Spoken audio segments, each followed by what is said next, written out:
ছাত্রলীগ সকাল বিকাল আমাদেরকে পিটাইতো। হাসপাতালে যেতাম, হাসপাতাল থেকে এসে আমরা আবার ঢাকা বিশ্ববিদ্যালয়ের প্রতিবাদ করতাম।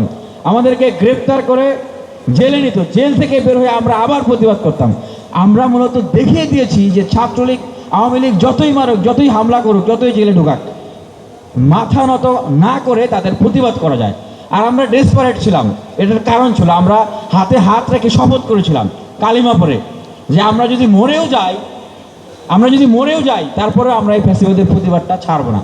তা আজকে আমি ছোট্ট একটা ঘটনার দুই তিনটা ঘটনার একদমই সংক্ষেপে স্মৃতিচারণ করব, কারণ নোট ধরিয়ে দেওয়া হয়েছে। আজকে দেখলাম যে তানভীর হাসান সৈকত, ছাত্রলীগের ঢাবি শাখার সাধারণ সম্পাদক, ওনার একটা বিবৃতি দেখলাম যে জেলখানায় নাকি তার খুব কষ্ট হচ্ছে, তাকে মশা কামড়াচ্ছে, সকালবেলা ফজরের সময় নাকি তাকে ডাক দেয়, তার সেখানে খাওয়া দাওয়ার খুব কষ্ট হচ্ছে, জেলখানায় তার খুব কষ্ট হচ্ছে। তো এই তানভীর হাসান সৈকত, শয়ন, সাদ্দাম, ইনানরা আমাকে যে পরিমাণ কষ্ট দিয়েছে জেলখানায়, তার 50% কষ্ট এখনও তারা পাচ্ছে না। আমাকে 7 মাস সলিডারি কনফাইনমেন্টে রেখেছিল। সলিডারি কনফাইনমেন্ট বলতে নিঃসঙ্গ আবদ্ধতা, কোনো মানুষের সাথে আমার কোনো যোগাযোগ করার কোনো সুযোগ ছিল না। জেলখানার ভিতরে একটা কেস কার্ড থাকে, যেটা দিয়ে বাইরে থেকে টাকা দিলে সেই কেস কার্ড সেখানে ভাঙিয়ে সেখান থেকে জিনিসপত্র কিনে খাওয়া যায়, ক্রয় করা যায়। আমার সেই কেস কার্ডটা পর্যন্ত তারা দেয় নাই। জেলখানার ভিতরে মেডিকেল কার্ড থাকে, আমার তারা মেডিকেল কার্ড পর্যন্ত দেয় নাই। এবং তারা যে বলতেছে যে ফজরের সময় ডাকে, আমার নামে 12টা মামলা দেওয়া হয়েছিল। মানে মাসে প্রায় প্রতিদিনই একদম ফজরের সময় উঠে আমাকে কোর্টে যেতে হইতো, আর রাত 7টা 8টার সময় আসতে হইতো। তো এগুলো তারা যখন করেছে আমাদের সাথে, এটা বলে না যে ন্যাচারাল পানিশমেন্ট বলতে একটা বিষয় আছে, তারা যখন করেছে তারা হয়তো বুঝে নাই। আমি আমার ছাত্র রাজনীতির এই বয়সে আমি বলতে পারি যে অন্যায়ভাবে কাউকে আমি একটা চর পর্যন্ত মারি নাই, অথচ আমার নামে 12টা মামলা দিয়ে এইভাবে করে হয়রানি করেছে। আমি আমাকে যে উদাহরণ দিচ্ছি, এরকম অসংখ্য রাজনৈতিক নেতাকর্মীদেরকে, অ্যাক্টিভিস্টদেরকে তারা এইভাবে করে কষ্ট দিয়েছে, অথচ আজকে তারা আহাজারি করতেছে। তো যেটা বলে শেষ করবো, এই যে 24শে জুলাইয়ের অভ্যুত্থানের সময় 18 জুলাইয়ের কথা যদি আপনাদের মনে থাকে, তখন অনেককেই আলোচনার টেবিলে ডাকা হয়েছিল। যুক্তরাষ্ট্রের 1 নম্বর জিম চেইন গোল্ডস জিম এখন আবারও বাংলাদেশে বসুন্ধরা আবাসিক এলাকা ও বসুন্ধরা সিটি শপিং মলে।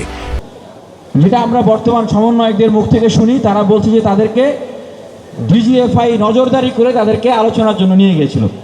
তো আমাকেও সেই আলোচনার টেবিলে ডাকা হয়েছিল। আমাকে বলা হয়েছিল, যেহেতু ছাত্র অধিকার পরিষদ কোটা সংস্কার আন্দোলনের গুরুত্বপূর্ণ স্টেক 18 সালের, আমি যেন 3-4 জনকে নিয়ে যাই।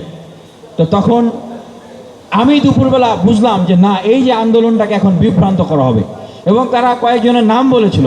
আমি খুব আতঙ্কিত হয়ে যাই। তখন 18 জুলাই আমি ঠিক পল্টন থেকে সেই বক্তব্যটা দিই, যেটা সময় টিভিতে এখনও আছে, যে এই সময় এই রক্ত মারিয়ে এমত অবস্থায় এই শেখ হাসিনা আওয়ামী লীগের সাথে বৈঠকের কোনো ধরনের অবস্থা এখন আর নাই, কোনো বৈঠক চলবে না। তো আমাদের এই 24-এর আন্দোলন, সেই শুরু, মধ্যবর্তী সময় এবং শেষ সময়ে আমরা যখন ঢাকা বিশ্ববিদ্যালয় বন্ধ হয়ে গেল, সেই সময়ে প্রাইভেট বিশ্ববিদ্যালয়ের ভাইয়েরা যে জোনগুলোর কথা বললেন, এই জোনগুলো থেকে যে প্রতিরোধটা করে তুলেছিল, এইটাই আসলে আন্দোলনটাকে রিভাইভ করে তোলে। এটা মনে হচ্ছিল যে আল্লাহর পক্ষ থেকে একটা রহমত।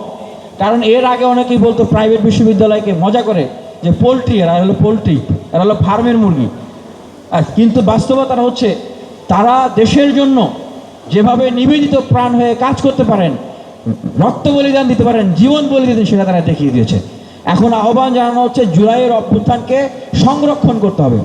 তাই জুলাইয়ের অভ্যুত্থানকে সংরক্ষণ করতে হলে অবশ্যই পলিসি মেকিংয়ের জায়গায়, পাওয়ার স্ট্রাকচারের জায়গায় পাবলিক বিশ্ববিদ্যালয়, প্রাইভেট বিশ্ববিদ্যালয়, মাদ্রাসা শিক্ষার্থী, জাতীয় বিশ্ববিদ্যালয়, সর্বোপরি সবাইকেই সেই জায়গাটায় অংশীজন হিসেবে রাখতে হবে।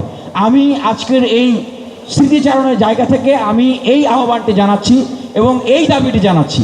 কাজের জায়গায় আপনি অংশীজন না দিয়ে আপনি মুখে মুখে জুলাই সংরক্ষণ করা, হেফাজত করার মানে স্লোগান দিবেন, মিছিল দিবেন, দাবি দিবেন, এইটা করে আসলে জুলাই রক্ষা হবে না। এইটা করে হবে কি, জুলাইকে কুক্ষিগত করা।